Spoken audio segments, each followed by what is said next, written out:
బహుముఖ Banaras chapter number 22 పరదేశీ తాంగావాలా.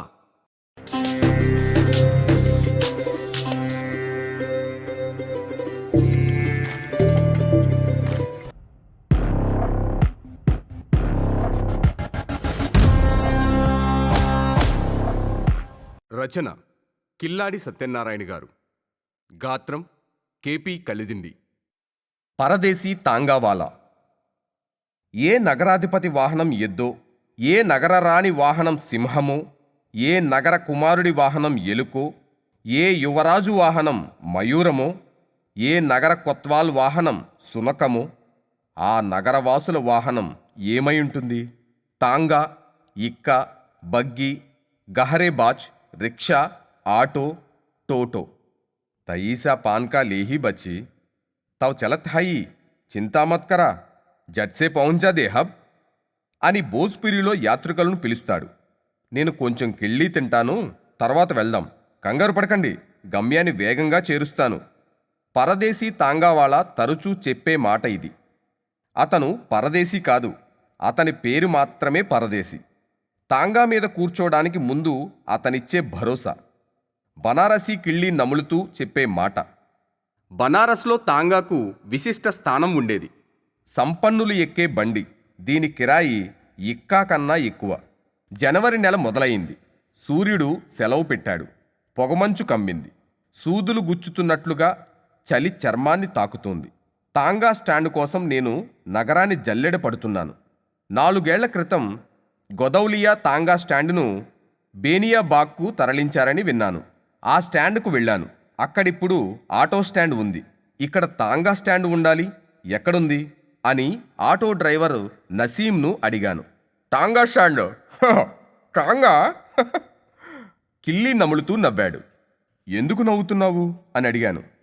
టాంగాళ్లే లేవు బాబు, టాంగా స్టాండ్లు ఎక్కడున్నాయి, దాన్ని చరిత్రలో చదువుకోవాల్సిందే. మళ్ళీ కిళ్ళీ ఊస్తూ నవ్వుతూ అన్నాడు. పోనీ తాంగాలు లేకపోతే వాటిని నడిపిన వాళ్ళెవరైనా ఉండే ఉంటారు. ఎక్కడుంటారో చెప్పు. అరే షాబ్, మా కాళ్ళపు ప్రసిద్ధ తాంగావాలా పరదేశీ తాంగావాలా. అతను సోనియా పాండిత్యంకి దగ్గరుంటాడు. అతన్ని కలిస్తే అన్నీ వివరంగా చెప్తాడు అన్నాడు. పరదేశీని వెతుక్కుంటూ బయలుదేరాను. పానీటంకి దగ్గర వీధిలోకి వెళ్ళాను. అక్కడ ప్లాస్టింగ్ చేయని ఇటుకల ఇంటి మీద ఒక ఫ్లెక్సీ బోర్డు చూశాను. పరదేశీ ఘోడీవా జోడీవాలే. Mobile number 9305215366 7705006294. Band, road light, shehnai, Punjabi dhol, ఆతిష్ బాజీ సభీకి సువిధా ఉపలబ్ధ హై. పరదేశీ తాంగావాలా కోసం ఆరా తీశాను. నన్ను నేరుగా ఆయన దగ్గరకు తీసుకెళ్లారు. పరదేశీ ఇప్పుడు వృద్ధుడు. వినికిడి తగ్గింది. అయినా స్పష్టంగా మాట్లాడుతున్నాడు. నా ప్రశ్నలకు చాలా ఉత్సాహంగా సమాధానం చెబుతున్నాడు. పరదేశీకి తాంగా తాతల నుండి వచ్చిన ఆస్తి. అతని తాంగా గొదౌలియా స్టాండ్లో ఉండేది. అక్కడి స్థలం జంగంబాడి మఠం వారిచ్చారని చెప్పాడు.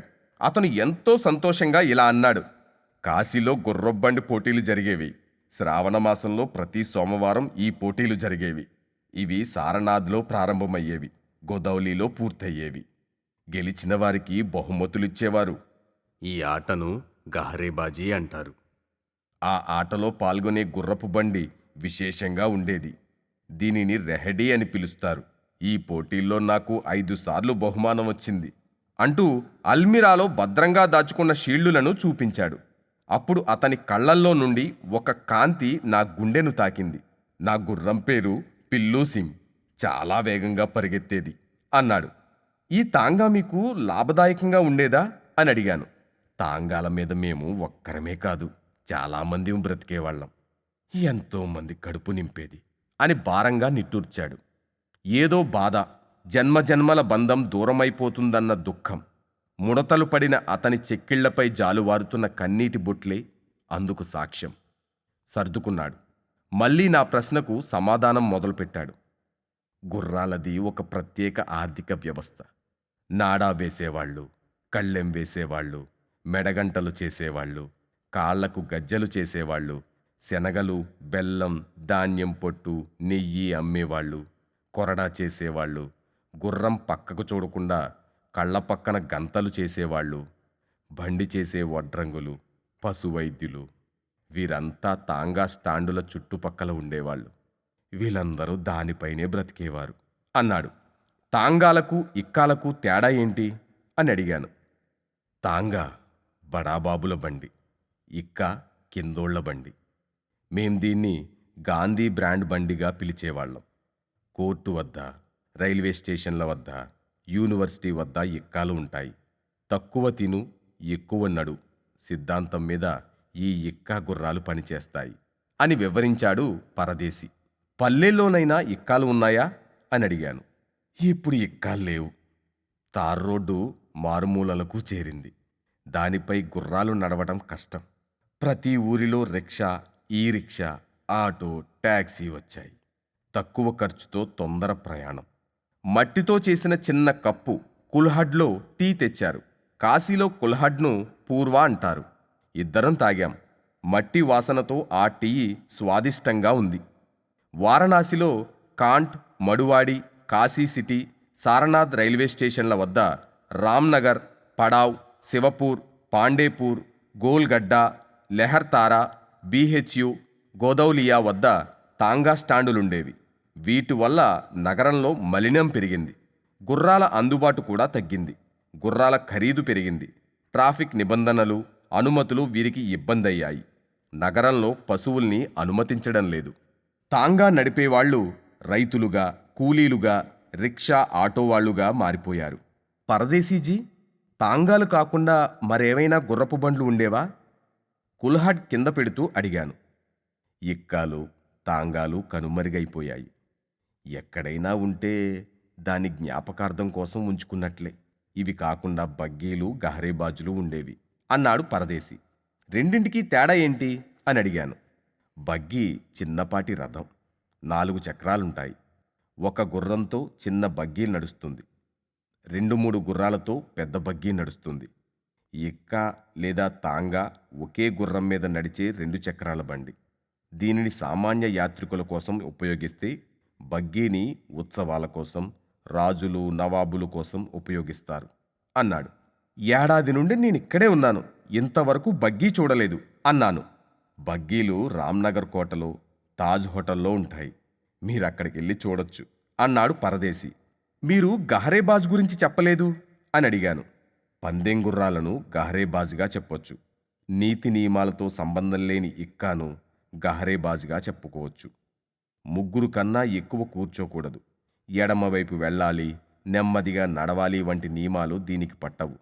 ఇవి చాలా వేగంగా పరిగెత్తుతాయి. వీటిని పందాలకు ఎక్కువ ఉపయోగించేవారు. గహరేబాజ్ బనారస్ గౌరవం అని వివరించాడు పరదేశి. గహరేబాజ్ ఇక్కాను బాగా అలంకరిస్తారు. గంటలు, సిల్కు పరుపు, బాగా వెలిగే దీపం, బండి కింద గడ్డి ఉంచే వల, పైకప్పు లేని బండి. కోడి పందాలు, గొర్రె పందాలు, పశువుల పందాలు వాటి మధ్య కొట్లాట ద్వారా నడుస్తాయి. కానీ గుర్రపందాలు అలా సాధ్యం కాదు. వాటి మధ్య పరుగు పోటీ ద్వారానే సాధ్యం. గుర్రపు బండ్ల పోటీ బనారస్ ముఖ్య వినోదంగా ఉండేది. శివప్రసాద్ మిశ్రా, రుద్ర ప్రకారం సంస్కృతంలో బాజీ అంటే గుర్రం, గహరేబాజీ అంటే వేగంగా నడిచే గుర్రం. రథాల పోటీలు ప్రాచీన రోమ్లో ఉండేవి. దీని బనారస్ రూపమే గహరేబాజ్ అంటారు రుద్రాజీ. రామ్నగర్ రామలీలా ఉత్సవంలో ఈ పోటీ ప్రముఖంగా నిర్వహించేవారు. రాజా తాలబ్, శివపూర్, బిహరీగంజి, మీర్జాపూర్లలో జరిగే గహరేబాజ్ కూడా ప్రసిద్ధి చెందినవే. మీకు బాగా నచ్చిన గహరేబాజ్ గురించి చెప్తారా అని అడిగాను. పరదేశి హుక్కా పీలుస్తూ హుక్కా ఆపి కాసేపు ఆలోచించాడు. గుర్తొచ్చింది. వయసు మరపు తెచ్చింది. రాజా తాలాబ్ వద్ద జరిగిన పోటీ ఎప్పటికీ మర్చిపోలేం. అందులో 100 గుర్రపు బండ్లు పాల్గొంటాయి. అందులో మదన్మోహన్ గుర్రం గెలిచింది. కొన్ని పందెం గుర్రాల గురించి చెప్పగలరా? నాతో వచ్చిన మా హెడ్ కానిస్టేబుల్ అమిత్ను నోట్ చేసుకోమని సంకేతమిస్తూ అడిగాను. నకున్సే టట్టూ గుర్రం చాలా చలాకీ. హఫీజ్ గారి చంపా గుర్రానికి పెద్ద ఖ్యాతి ఉండేది. బాబు కేదార్నాథ్ కత్రి హజారా గుర్రం చాలా వేగంగా పరిగెత్తేది. హరిరామ్ గారి గుర్రం చాలా మొండిది. ఇవి కొన్ని నాకు గుర్తున్నాయి అన్నాడు పరదేశి. ఎవరెవరు పందెపు గుర్రాలు పోషించేవారు అని అడిగాను. మత్తన్ సర్దార్, విశ్వనాథ్ లోహార్, పయాగ్, పురుషోత్తం, గోపాల్జీ, కిషన్ లాల్, మదన్ మోహన్ పూజారి, నంకు సేఠ్, కొందరు తెలిసినవారు అన్నారు పరదేశి. మీ ఇంటి ముందు 2 గుర్రాలను చూశాను. వాటిని ఎందుకు పెంచుతున్నారు? బయటున్న గుర్రాల వైపు చూస్తూ అడిగాను. అవును, వాటిని పెళ్లిళ్లలో బుక్ చేసుకుంటారు, బారాత్లో ఉపయోగిస్తారు. అందుకే పెళ్లికి కావలసిన బ్యాండు, ఆతిష్బాజీ అంటే పటాకా మొదలైనవి కూడా మా దగ్గర పెట్టాం అన్నాడు. తరువాత రిక్షా బనారస్కి ముఖ్య వాహనమయ్యింది. సామాన్యులకు సంపన్నులకు సమాన వాహనం రిక్షా. పద్మశ్రీలకు పంతుళ్లకు సమాన సేవకురాలు. అందుకే ఇది సామ్యవాద వాహనం. 2010 నాటికి బనారస్లో 50,000 రిక్షాలున్నట్లు నగర నిగం చెబుతోంది.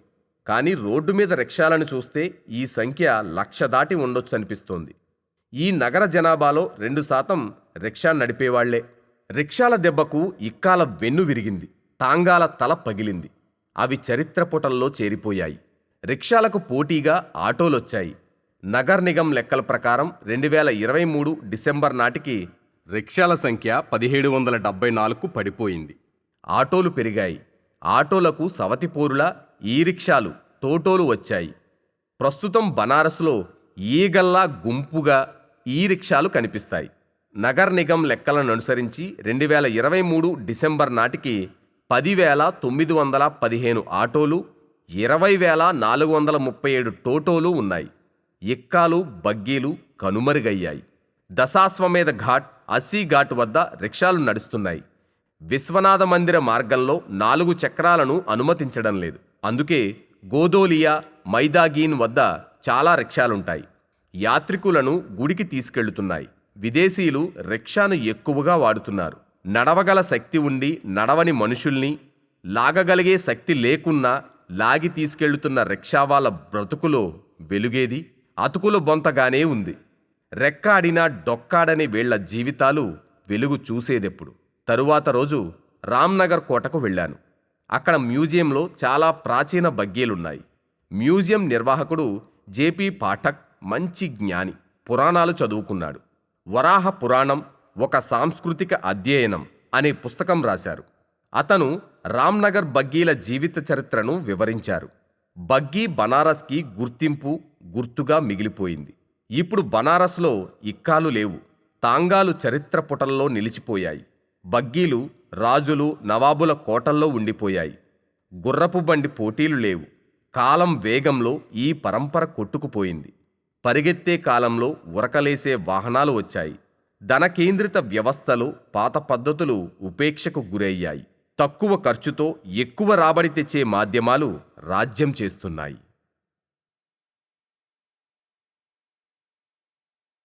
బహుముఖ బెనారస్ మిగతా చాప్టర్స్ కోసం please like, share and subscribe to our channel.